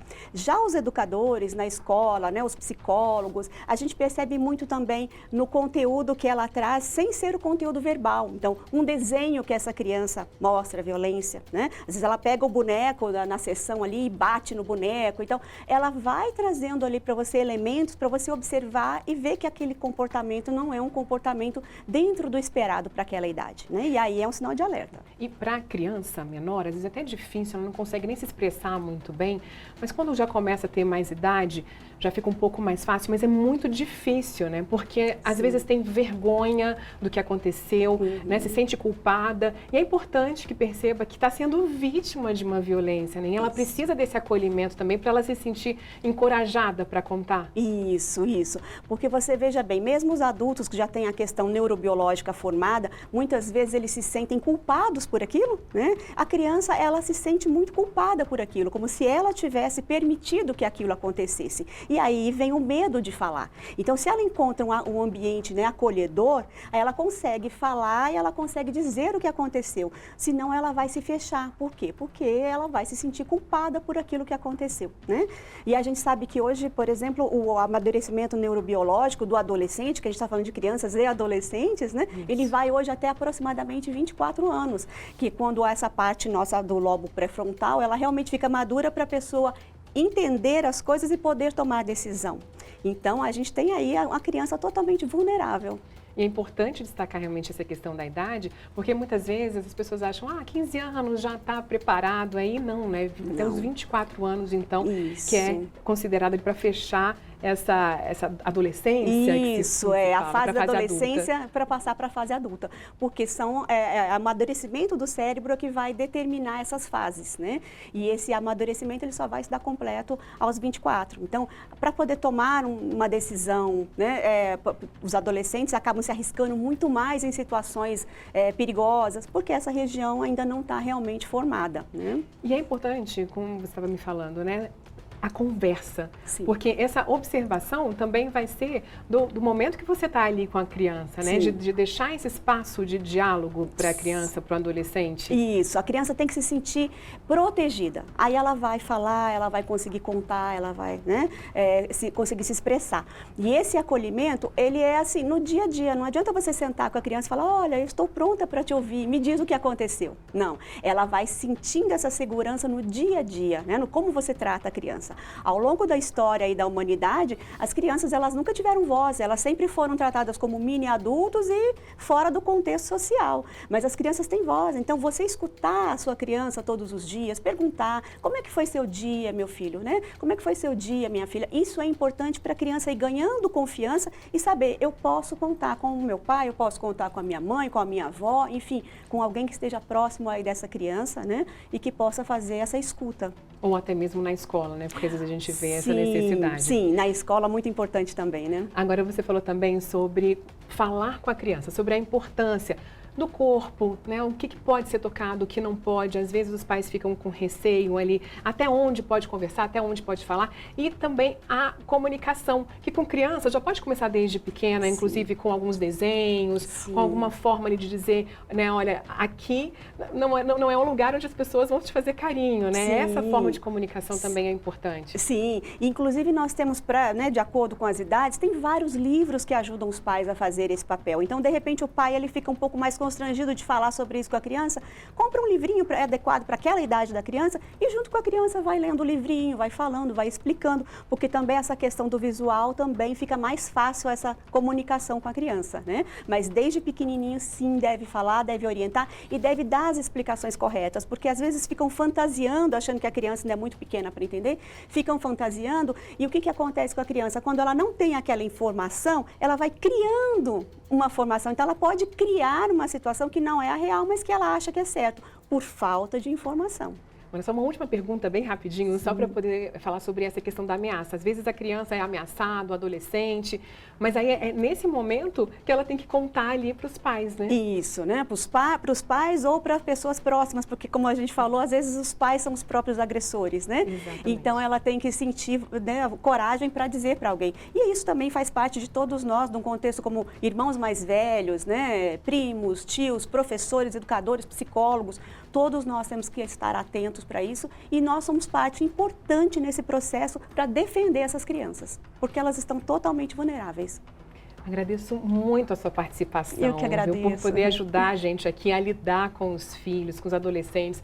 Tão importante, né? Eu falo, quando disserem assim, olha, não pode contar, é aí que tem que falar para pai, para mãe, para alguém que você realmente confia. É verdade. Uma ótima tarde, obrigada Muito por ter obrigada, vindo. estou à disposição. Olha, vizinhos de uma casa no Riacho Fundo 2 flagraram um morador pisando na própria cachorra no quintal de casa. Olha só quanta violência. Ele foi indiciado pelo crime de crueldade a animais. A cadela da raça Pitbull havia dado à luz recentemente e foi resgatada com sinais de maus tratos também, infestada de carrapatos. A Kátia Gomes está agora na 29ª DP com o delegado responsável por esse caso e vai conversar com a gente. Kátia, boa tarde para você mais uma vez. Olha, os vizinhos foram super importantes aí para poder responsabilizar o dono desse cachorro, né? Foram sim, viu, Viviane? Porque quando eles presenciaram, né, essa agressão contra essa cadela e os filhotinhos, o vizinho filmou toda a ação e mandou de forma anônima para a polícia. Então, quando esse vídeo chegou aqui na delegacia, na 29ª DP, os agentes foram até a residência, né, porque ele mandou o vídeo com o endereço e lá conseguiram confirmar os maus tratos. A cadela, como você disse, ela tinha acabado de ganhar os filhotinhos, inclusive estava amamentando, né, estava nessa fase aí de amamentação dos filhotes e o dono da casa, um homem de 27 anos, confessou o crime. Eu vou conversar agora com o delegado Lúcio Valente, que está à frente dessas investigações. Delegado, nessa denúncia anônima, que foi importantíssima, os vizinhos relataram que esse homem já estava agredindo essa cadela há algum tempo? A informação, nós recebemos o vídeo, né? Sem muitas informações, mas já com endereço. E a informação dos vizinhos é que isso acontecia já há algum tempo, né? A cachorra tinha tido filhotes, né? E ela estava ali amamentando e os cachorrinhos choravam, etc., normal. E ele se disse irritado porque a cadela estaria atacando os filhotes, mordendo os filhotes. Mas a gente viu, na verdade, quando trouxe a cadela para cá, que ela é bem dócil, né, e bem amorosa e não tinha nada disso. A gente via que realmente, assim, naturalmente ali os cachorrinhos pequenininhos fazem barulho, né, isso é normal. Eu acho que a gente acredita que isso estava irritando ele. Porque esse argumento de que a mãe, a cachorra, estava mordendo os filhotes, porque a gente até vê nas imagens, no vídeo que foi feito logo depois do resgate, que apesar de ser um pitbull, ela parecia mansa. Bem dócil. Ela esteve aqui com a gente, né? Ela foi resgatada. Os policiais estiveram imediatamente lá. Lá na casa ela também não mostrou nenhuma agressividade com os policiais. Foi recolhida, hoje ela está sendo atendida. E assim, em todo momento assim, a gente vê que ela é bastante dócil mesmo, né? Então não tem justificativa não, a não ser a própria agressividade da pessoa, né? A falta de paciência. Às vezes leva um cão para casa, mas o cão é isso, né? O cão é irracional, faz barulho, late, esse tipo de coisa. E depois que os animais foram resgatados, eles receberam atendimento? Qual que era a situação? Parece até que eles estavam com carrapatos. Assim, a situação geral não era péssima, eles estavam alimentados, tinha água, tudo, mas realmente estavam tinha uma infestação de carrapatos, né? Então, no resgate, a gente tem o apoio do pessoal da UAB-DF, né? Que é a Ana Paula. A Ana Paula sempre nos dá esse apoio, justamente no resgate e no encaminhamento, porque esses cães precisam de um atendimento veterinário, e isso aconteceu, né? Eles estão agora sob os cuidados, recebendo alimentação adequada, recebendo também a atenção, né, médica ali, e isso está sendo importante para que garanta a sobrevida desses cães. Aparentemente ali, eles estavam feridos? Tinha alguma lesão grave nos cachorros? Não, a não ser a cirurgia na orelha, que não é permitida, né? Isso já é considerado maus tratos, não é permitida aquela cirurgia. Cortar rabo, cortar a orelha, esse tipo de cirurgia não é permitida mais, né? É considerado maus tratos. Em que pese isso, mas já estava bem cicatrizado, em que pese isso não tinha ferimentos, a não ser na própria mama da cachorra, né? Mas aqui pela própria amamentação, mas nenhum sinal de agressão, não. Delegado, só para finalizar, então esse homem vai responder por maus tratos a animais? Vai responder por maus tratos a animais, um crime previsto na lei ambiental que dá uma pena de 2 a 5 anos. Tá certo, então, muito obrigado pelas suas informações. Então é isso, como o delegado disse, os animais já estão recebendo os cuidados. A advogada Ana Paula Vasconcelos, que faz parte da comissão, né, que cuida de animais da UAB-DF, está responsável por esses cachorros. Viviane, eu volto com você. Obrigada pelas informações, Kátia. Pois é, infelizmente, né, com frequência a gente mostra aqui no jornal casos de maus tratos, até mesmo de crueldade a animais, mas então tem mais medidas aí para ajudar a evitar esse tipo de situação. Agora, um projeto de lei que tramita na Câmara Legislativa do DF pretende instituir a ficha suja dos maus tratos a animais. O projeto ele foi aprovado numa comissão na terça-feira, precisa passar agora pelo plenário e ser sancionado pelo governador Ibanez Rocha.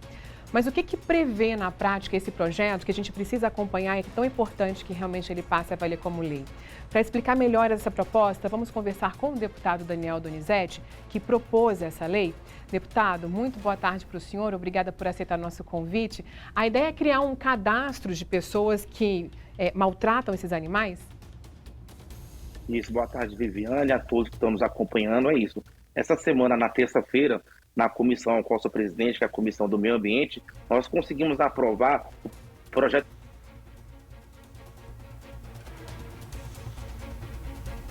Perdemos ali, né, o contato com o deputado. Vamos ver se a gente consegue retomar tempo ainda, porque nosso jornal já está caminhando ali para o fim. Se a gente não conseguir conversar com ele hoje, a gente ainda vai voltar nesse assunto para que a gente possa conversar um pouquinho mais sobre essa questão. Olha só, hoje tem um episódio novo do podcast Viva Mais, Viva Bem, viu? Eu conversei com a oncologista Fernanda Guedes, da DASA, sobre os riscos do HPV. Muitas vezes esse é um assunto que é tabu, as pessoas não gostam de falar, mas ele é mais comum do que se imagina, viu? 80% das pessoas sexualmente ativas vão ter contato com esse vírus em algum momento da vida. Então, como prevenir? Tem tratamento? Tem cura ao HPV? Então, a partir das 4 horas da tarde hoje, você já confere no nosso canal do SBT News no YouTube e no Spotify esse podcast aqui, Viva Mais, Viva Bem, que já tem outros episódios também para você poder conferir por lá. Bom, agora vamos retomar aqui o contato com o deputado Daniel Donizete. A gente estava conversando aqui sobre um projeto que está tramitando na Câmara Legislativa que fala justamente sobre maus tratos e crueldade com animais. Deputado, o senhor estava começando a explicar para a gente, né, o que prevê esse projeto? O sinal caiu. Então, foi aprovado na terça-feira na Comissão de Meio Ambiente, a gente está chamando de ficha suja dos maus tratos. Basicamente, logicamente, visa a proteção dos animais. Uma vez uma pessoa que seja condenada por maus tratos animais, seja por agressão, por envenenamento, seja por abandono, ele nunca mais consiga ter um animal enquanto ele estiver cumprindo a pena. Então a ideia é que a gente crie um banco de dados, que será gerenciado pelo governo, e uma vez que essa pessoa condenada por maus tratos resolver adotar um animal, seja numa instituição, no abrigo, através de um protetor independente, essa instituição tem a obrigação de fazer essa consulta e vai estar lá dizendo, esse cara aí foi condenado, ele cometeu um crime de maus tratos, a pena dele foi de tantos anos, ele fica proibido de adotar animais. Porque, por incrível que pareça, existem muitas pessoas aqui no DF que são condenadas e insistem ainda a adotar animais. Eu até gostaria de citar um caso que aconteceu aqui no DF. Tinha uma pessoa que ela adotava um gato, o gato desaparecia. Adotava o gato desaparecia. E aí, depois das denúncias dos vizinhos, foi identificado que essa pessoa que hoje responde por maus tratos, ele pegava esse gato para dar de alimentação para uma cobra que ele criava. Ou seja, esse tipo de caso é recorrente aqui no DF. Eu acredito que com a criação desse banco de dados, a gente vai minimizar aí essa quantidade de pessoas que cometam crime, que são condenados a ter um animal de volta. Que nem passou na reportagem anterior, aquela pessoa que estava agredindo aquele animal, que até o delegado colocou um animal dócil, jamais pode ter um animal. Pois é, a gente viu aí, esse cadastro então vai ficar disponível para essas ONGs, que elas possam realmente acompanhar uma ficha dessa pessoa que está querendo adotar. Existe também nesse projeto alguma previsão de acompanhar essa pessoa, se ela quiser comprar também um animal, ou só no caso de adoção? Não, qualquer caso, seja pessoa física, seja protetor independente, ONG, quem ainda comercializa animais, todos terão a obrigação de fazer essa consulta e será responsabilizado. A lei prevê uma pena até 40 salários mínimos caso uma pessoa comum, uma instituição, dê esse animal para essa pessoa que está acometida pela pena de maus tratos. Deputado, eu tenho um dado aqui que chama a atenção, que é em relação à crueldade e maus tratos, né? Crueldade, olha só, em 2023, agora até março, foram 4 casos, em 2022 foram 11 ocorrências. Maus tratos a animais, até março deste ano, foram 87 casos, o ano passado inteiro, 452 casos. Quer dizer, é um número elevado que chama a atenção realmente para a importância desse projeto. E qual que é a diferença quando a gente fala em crueldade e maus tratos? Para você ter ideia, Viviane, de acordo com a Polícia Civil, até o ano finalizou 2022, o crime de maus tratos é o segundo mais denunciado, de acordo com esses dados. Vem crescendo muito o número de maus tratos. Então, você acorrentar um animal, deixar ele sem acesso de água, sem acesso de comida, você viajar, deixar o animal trancado no apartamento, é um caso de maus tratos, enfim. É uma série de situações que a gente consegue chegar nessa pessoa que está cometendo esse crime. Por isso que a gente pede para as pessoas continuarem denunciando. Nós sabemos da boa vontade da Polícia Militar, da Polícia Civil, mas muitas vezes chegam as denúncias e primeiro que, devido a esse tanto de casos, eles não conseguem atender todos e a gente entra também numa segunda situação. Uma vez esse policial vai nessa ocorrência, ele não tem para onde levar o animal, já que os abrigos, instituições estão totalmente superlotadas, necessitando, pelo contrário, de ajuda, de recurso financeiro, de doações.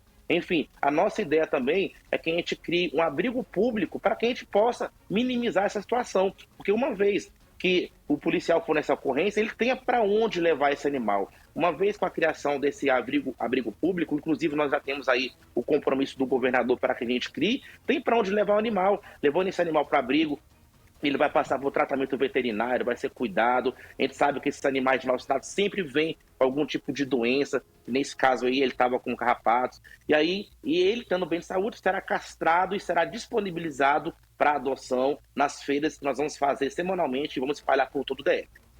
Deputado, muito obrigada por esclarecer para a gente aqui um pouquinho desse projeto. A gente vai acompanhar toda a tramitação, torcendo para que passe logo e vire lei. Uma ótima tarde para o senhor, viu? Obrigado e sempre aqui à disposição. Boa tarde. Bom, e por hoje é isso. Eu quero te agradecer pela sua companhia. O SBT Brasília Primeira Edição fica por aqui. Uma ótima tarde para você. Te espero novamente amanhã. Você fica agora com o SBT Esportes Brasília. Um abraço. Beijo. Tchau, tchau.